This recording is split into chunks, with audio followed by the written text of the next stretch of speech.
கோலி talk Kollywood news. ஆக்கோவில் அனிருத்துக்கு முக்கியத்துவம். அனிருத் இசையமைச்சிட்டு வரும் படம் ஆக்கோ. ஆர்வ கோளாறுன்றதோட சுருக்கம் தான் இந்த ஆக்கோ. நியூ ஃபேஸ்கள் நடிக்கும் இந்த படத்தை எம் ஷியாம்குமார் டைரக்ட் செய்யறாரு. சிவா கேமராமேன். ரீஃபேல் நிறுவனத்தோட சார்பில் தீபன் பூபதி, ரதீஷ் வேலு ப்ரொடியூஸ் பண்றாங்க. இந்த படத்துல முதல்ல நடிக்க இருந்தவர் அனிருத்.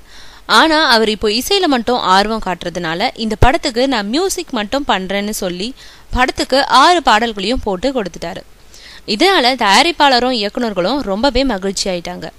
இதனால புத்தாண்டு அன்னைக்கு வெளியிடப்பட்ட படத்தோட ஃபர்ஸ்ட் லுக்ல அனிருத்தோட படங்களை வெளியிட்டு அவரை பெருமைப்படுத்தியிருக்காங்க. இது பத்தி படத்தோட டைரக்டர் எம் ஷாம் சொல்லும் பொழுது, அனிருத் நடிக்கணும்ன்றதுக்காக தான் அவருக்கு இந்த கதையே சொன்னேன். அவர் இசை மட்டும் அமைக்க ஒத்துக்கிட்டு பாடல்களையும் கொடுத்துட்டாரு. அத்தனையும் சிறப்பா வந்திருக்கு. 2014 ஆண்டோட சூப்பர் ஹிட் பாடல்களா அது இருக்கும். அவர் படத்துல நடிக்கலனாலும் அவரை பெருமைப்படுத்தும் விதமா ஃபர்ஸ்ட் லுக்ல அவர் படத்தை வெளியிட்டு இருக்கோம். ஆர்வ கோளாறு காரணமா 3 இளைஞர்கள் ஒரு காரியத்தை செய்துட்டு அவங்க படுற அவஸ்தை தான் படத்தோட ஸ்டோரி. ஒரே நைட்ல நடக்கும் திகில் கதையா இது.